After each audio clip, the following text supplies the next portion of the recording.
Isang matagumpay na lalaki ang biglang nawala ang kontrol sa sarili niyang katawan. Pero nanatiling gising ang kanyang isip. Ang lalaking ito ay si Jean Dominic Bobby.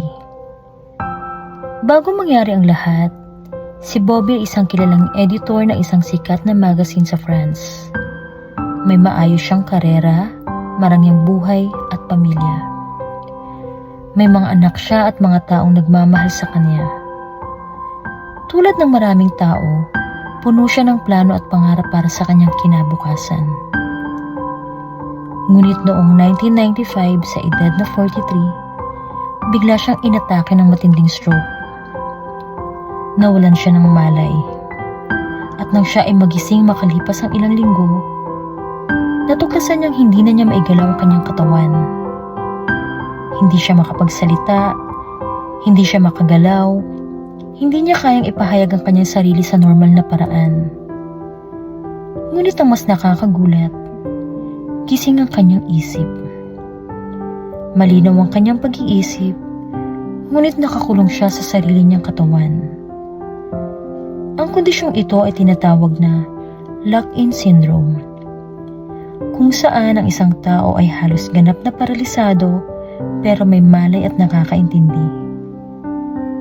Para kay Bobby, iisa na lang natitirang paraan para makipag-ugnayan sa mundo, ang kanyang kaliwang mata. Sa pamamagitan ng pagkurap, natuto siyang makipag-usap gamit ang isang espesyal na sistema kung saan binibigkas ng therapist ang mga letra. At sa bawat tamang letra, kumukurap siya upang makabuo ng salita. Isang napakabagal at mahirap na proseso. Ngunit hindi siya sumuko. Sa tulong ng kanyang therapist at sa suporta ng kanyang pamilya, lalo na ng kanyang mga anak at malalapit sa kanya, unti-unti niya nabuo ang isang bagay na hindi inaasahan ng marami. Ang isang libro. Bawat salita ay binuo gamit ang pagkurap. Bawat pangungusap ay bunga ng matinding tiyaga. At bawat pahina ay patunay ng kanyang lakas ng loob. Ang librong ito ay pinamagatang The Diving Bell and the Butterfly, kung saan ibinahagi niya ang kanyang buhay, kung paano niya naramdaman na parang nakakulong siya sa isang mabigat na diving bell, habang ang kanyang isip ay malaya pa rin lumilipad tulad ng isang paru-paro. Sa kabila ng kanyang kalagayan, napatunayan niya na kahit ang katawan ay hindi na gumagalaw, ang isip at damdamin ay maaaring manatiling buhay.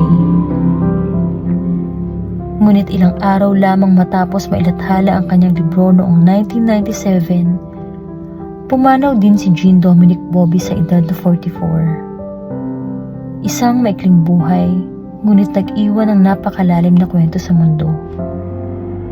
Hanggang ngayon, ang kanyang libro ay patuloy na nagbibigay inspirasyon sa maraming tao.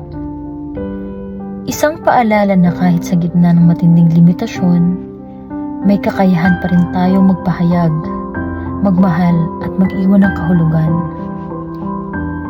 Ano nga ba ang pwede nating maging aral sa kwento ni Jean Dominic Bobby? Kahit ang katawan ay hindi na gumagalaw, ang isip at puso ay may kakayahan pa rin lumaban. Hindi sukatan ng kakayahan ang galaw ng katawan, kundi ang tibay ng loob.